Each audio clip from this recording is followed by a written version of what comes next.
Hola a todos y bienvenidos otro día más al podcast Derecho Marítimo para Estudiantes. En el capítulo número 16 nos acompaña Jaime Albors. Jaime es asociado principal en Albors, Galiano y Portales y también es solicitor en Inglaterra y Gales.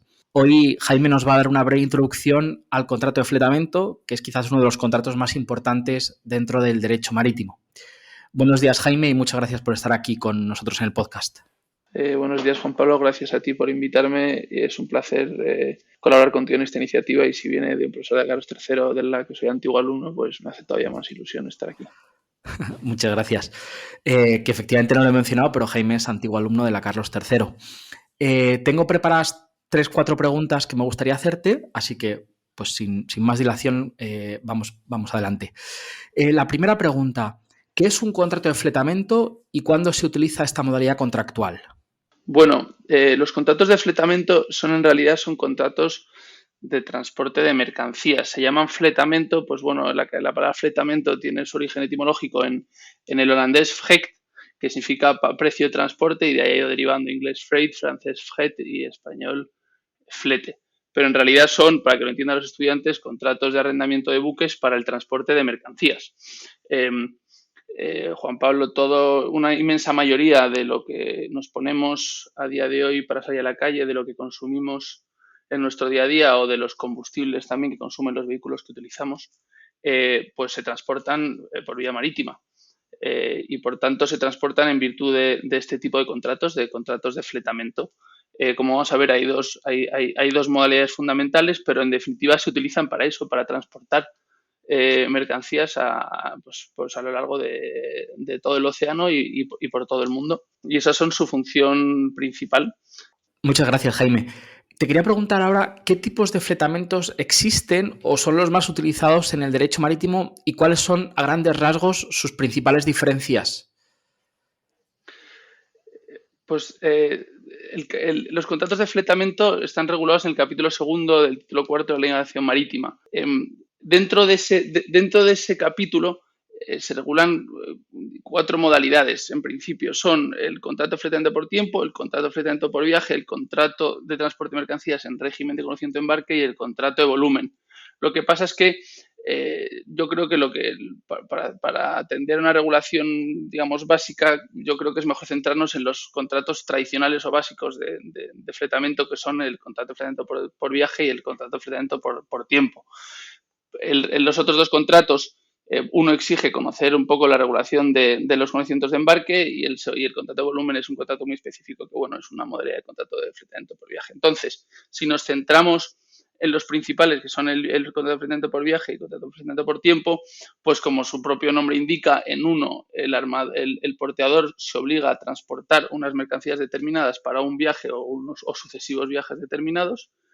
Y en la otra modalidad por tiempo, pues el buque se arrienda, digamos, durante un periodo determinado, que puede ser un año, se paga un flete mensual y la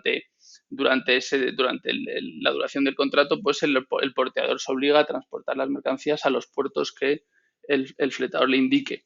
¿Cuándo se utilizan una u otra tipología? Pues el fletamento por viaje se utiliza más para viajes concretos. Pensemos, por ejemplo, España, que es una gran potencia en energías renovables. Pensemos en Iberdrola, por ejemplo, pues va a hacer un parque eólico marino que ahora están muy en boga en Estados Unidos. Pues el transporte de esas aspas para construir los molinos, pues se hará en principio en virtud de un contrato de fletamento por viaje, cuyo puerto de origen será un puerto determinado en España y el destino será un puerto determinado en Estados Unidos. Entonces, el flete es un flete pactado previamente, que incluye no solo el transporte, sino los combustibles y gastos asociados, y, y el armador se compromete exclusivamente a transportar esa mercancía entre esos dos puertos determinados. El contrato de fletamento por tiempo, por contra, es un contrato que se va a utilizar más, van a utilizar más empresas cuyo día a día es el transporte de mercancías. Pensemos en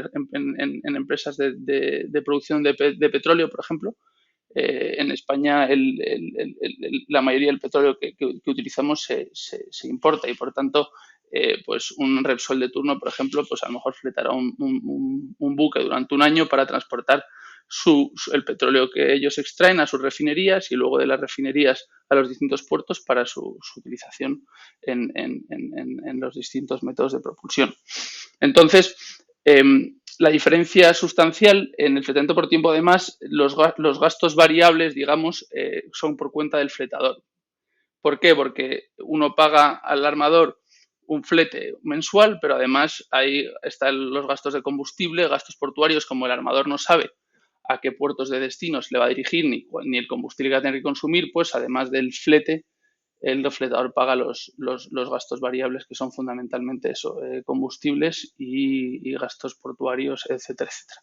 Entonces, esas son las dos modalidades básicas y sus grandes diferencias. Uno se utiliza, en definitiva, para viajes concretos o viajes sucesivos y el otro, pues, para una serie de viajes durante un periodo determinado, que puede ser año, 2 años o incluso un mes, 2 meses, 3 meses. Y la diferencia está en que el precio del flete es mensual en el fletamento por tiempo, mientras que en el fletamento por viaje es un flete determinado y pactado anticipadamente para un viaje concreto. Y Jaime, una pregunta. Nosotros cuando explicamos el derecho marítimo en clase, diferenciamos, cuando hablamos de fletamento, entre gestión náutica y gestión comercial del buque. ¿Podríamos decir aquí que la gestión comercial en un fletamento por tiempo la tiene diferente en un fletamento por viaje? Sí, efectivamente, cuando yo decía que es el fletador el que indica o decide el puerto o puertos al que se va a dirigir el buque durante un periodo determinado, pues lo que se entiende ahí es que tiene la gestión comercial del buque, porque decide los puertos a los que se va a dirigir el buque en cuestión, mientras que en el fletamento por viaje, en principio la gestión comercial no la tiene el fletador porque solo lo utiliza para un viaje determinado. Y una pregunta más. ¿De quién dependería la tripulación en estos casos, en estos fletamentos? En ambos casos, tanto en el contrato de fletamento por tiempo como el contrato de fletamento por viaje, la tripulación depende del porteador. Es decir, el porteador emplea a la tripulación. El fletador no se tiene que preocupar de la gestión náutica del buque, porque eso va incluido en el precio, digamos, y es una de las obligaciones del porteador. Ahí se diferencia de los contratos a casco desnudo, arrendamiento a casco desnudo, en los que digamos que el armador pone a disposición del buque a casco desnudo sin tripular y es el fletador o arrendatario en este caso, el que lo tripula y digamos lo opera también no solo comercialmente, sino también la operación náutica del buque. Entonces, en estos casos, por buscar un símil que los alumnos entiendan, en el fletamento por viaje, imaginaos que cogemos un taxi para un viaje determinado y en el fletamento por tiempo imaginemos que contratamos a un chofer para que durante un mes nos lleve a distintos lugares. En ambos casos, la gestión del buque, en este caso la gestión del coche, pues corre a cargo del porteador y no del fletador. Y ya por último, una vez visto este contrato, un poco y la tipología o las modalidades contractuales que existen, ¿cuáles serían brevemente las principales obligaciones de las partes y sus responsabilidades en este tipo de contratos, sobre todo centrados en el contrato de fletamento por tiempo y el contrato de fletamento por viaje? Pues la ley, digamos, que unifica de alguna forma las obligaciones, luego sí que en determinadas materias hay especificidades, pero en definitiva muchas de ellas son comunes. Vamos a tratar, si quieres, las comunes y luego, si quieres, podemos o me haces alguna pregunta sobre alguna cuestión más concreta de cada una de las tipologías. Pero bueno, la primera de ellas es poner a disposición el buque en el puerto o lugar pactados. Generalmente en el contrato de fletamento por viaje, la puesta a disposición se va a producir en el puerto de carga y lo que ocurre en la práctica es que generalmente se pacta un rango de días en los que el buque puede llegar, después del cual el fletador puede cancelar el contrato. Eso se llama laycan. Y entonces el buque tiene que llegar, pues imaginamos que se pacta que tiene que llegar en un rango de entre el 10 y el 15 de junio de 2022, por ejemplo, a un puerto determinado. Pues esa es la obligación, poner el buque a disposición del fletador en el lugar pactado. En los fletamentos por tiempo puede ser un puerto, pero no necesariamente. Muchas veces los fletamentos por tiempo se inician incluso en alta mar. Se pacta que el buque se entregará en una latitud y longitud concretas, en una fecha pactada concreta, y a partir de ahí está a disposición del fletador para que le dé una serie de órdenes. Entonces, bueno, en ambos casos se tiene que poner a disposición, lógicamente, pero en el fletamiento por tiempo no necesariamente en un puerto, mientras que en el fletamiento por viaje siempre va a ser en un puerto. Y luego, lógicamente, además, entregar la mercancía o mercancías en el lugar pactado en el contrato. En los fletamientos por viaje, lo normal es que el puerto esté pactado. Puede ser que haya un rango específico de puertos en los que se pueda descargar, que el fletador pueda nominar en un momento posterior, si sus necesidades comerciales así lo exigen, pero en general, lógicamente, entregar las mercancías. En el fletamiento por tiempo, entregar las mercancías en el puerto que designe, en el puerto lugar que designe el fletador por tiempo en un momento determinado. Lo que ocurrirá en la práctica es que, bueno, muchas veces se cargan mercancías sin saber todavía dónde se van a descargar, pero el fletador por tiempo pues ordena al buque cargar una mercancía en el lugar determinado y luego, según va el buque inicia el viaje, pues puede indicarle un lugar o lugares determinados para descargar. Pero, lógicamente, el armador está obligado, el porteador está obligado a entregar la mercancía en el lugar que el fletador designe. Y luego una de las obligaciones fundamentales o claves para el porteador es que el buque debe estar en condiciones de navegabilidad. ¿Qué significa estar en condiciones de navegabilidad? Pues tiene que ser un buque que pueda cargar, descargar y transportar la mercancía de forma segura y sin que la mercancía sufra daños. Esta obligación de navegabilidad tiene un alcance muy amplio. No es solo, lógicamente, si el buque tiene una vía de agua, será innavegable porque pondrá en peligro no solo el propio buque, sino, lógicamente, la mercancía. También será innavegable si las tapas de las bodegas donde se transporta la mercancía no son estancas y entra agua salada en caso de mal mar. Pero también alcanzan cuestiones como la tripulación del buque, que sea competente para realizar las tareas propias de ese buque en cuestión. Hay jurisprudencia, sobre todo inglesa, que ha determinado, por ejemplo, que un capitán especialista en buques de transporte de vehículos rorros, pues no necesariamente es apto para otro tipo de buques petroleros, por ejemplo, y por tanto eso podría incluso llegar a determinar la navegabilidad del buque. Si no está toda la tripulación necesaria, también. En definitiva, se trata de obligarse a transportar la mercancía del puerto de carga al puerto de descarga de forma segura.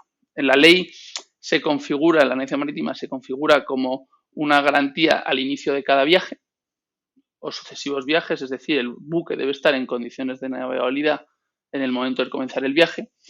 Y luego, a partir de ahí, hay un deber de debida diligencia de mantener el buque en condiciones de navegabilidad durante el viaje. Por tanto, al iniciarse el viaje, el buque debe estar en condiciones de navegabilidad y durante el transcurso el deber es de debida diligencia para mantenerlo en condiciones de navegabilidad. Esta es una obligación básica, Juan Pablo, entiéndelo, porque es lo que va a determinar que las mercancías puedan llegar a destino en condiciones óptimas. Un fletador no quiere en ningún caso contratar a un buque en el cual durante el transporte de la mercancía pueda producirse un daño a la mercancía que le genere una pérdida económica.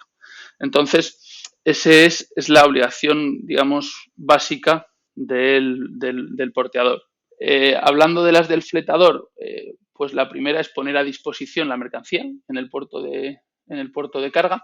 Generalmente, para que lo entiendan los estudiantes, el flete se calcula sobre la base de las toneladas. Imaginemos pues un cargamento de bobinas de acero, pues a lo mejor el flete serán 150 euros tonelada, por ejemplo. Entonces, en el contrato se pactan una serie de toneladas y en función de esas toneladas el armador va a cobrar su flete y por tanto si son 350.000 toneladas de bobinas de acero, el flete será 1 y por tanto el fletador debe poner a disposición la totalidad de la mercancía pactada en el puerto de carga, no solo una parte de ella sino su totalidad. En caso de no hacerlo, pues el armador siempre puede reclamarle la diferencia por incumplimiento de ese deber de poner a disposición la mercancía pactada. Otra obligación importante es la de no embarcar mercancías peligrosas sin previo conocimiento del porteador. Con esto no queremos decir en absoluto que no se carguen mercancías peligrosas. Se cargan mercancías peligrosas todos los días, productos químicos muy corrosivos, el propio petróleo y derivados del petróleo pueden ser mercancías peligrosas, explosivos, es decir, que el día a día los buques llevan mercancías muy delicadas. Aquí la cuestión es que el porteador sepa qué mercancía va a cargar para saber qué tratamiento debe darle, porque hay códigos de gestión de mercancías peligrosas en virtud de los cuales los portadores saben que unas mercancías determinadas deben cargarse en unas condiciones determinadas de ambiente, temperatura, etcétera. Entonces, el fletador de alguna forma le debe decir de forma clara y concisa qué está cargando al porteador para que el porteador pueda tomar las medidas necesarias para asegurar que se transporten en condiciones de seguridad.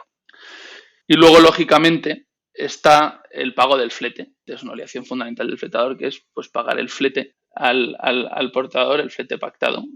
Si no se paga, pues bueno, la ley prevé una serie de mecanismos de retención de mercancías de alguna forma para tratar de obligar al fletador a pagar, pero el fletador lógicamente debe pagar el flete por el transporte que se contrata. Y yo creo que esas son, digamos, las obligaciones básicas. Luego, sí que es verdad, Juan Pablo, que estos contratos, si nos lo trasladamos al día a día, estos contratos son muy complejos, tienen una casuística muy determinada, son contratos generalmente que parten de formularios estándares que tienen origen anglosajón. Hay mucho detalle en todo esto, pero bueno, de alguna forma, si tuviéramos que decirlo de forma muy básica o clasificar básicamente cuáles son las obligaciones fundamentales, pues serían estas. Muchas gracias, Jaime. Yo creo que ha quedado muy claro cuáles eran un poco las obligaciones principales de cada una de las partes en este contrato. Pues yo creo que vamos a dejarlo aquí. Agradecerte nuevamente el haberte pasado por el podcast, y yo creo que los alumnos que lo escuchan, seguro que esta introducción al contrato de fletamento les habrá ayudado mucho, y que seguramente que iremos ampliando en sucesivos podcasts algunas de estas obligaciones que has indicado en detalle. Así que, Jaime, muchas gracias. Un placer, Juan Pablo, y encantado de haber participado. Y ya sabes que cuando me necesites, aquí me tienes para lo que sea. Perfecto, Jaime. Pues concluimos aquí este episodio dedicado a los aspectos introductorios del contrato de fletamento. Espero que os haya parecido interesante. Muchas gracias por vuestra escucha y nos vemos la próxima semana en el podcast Derecho Marítimo para Estudiantes.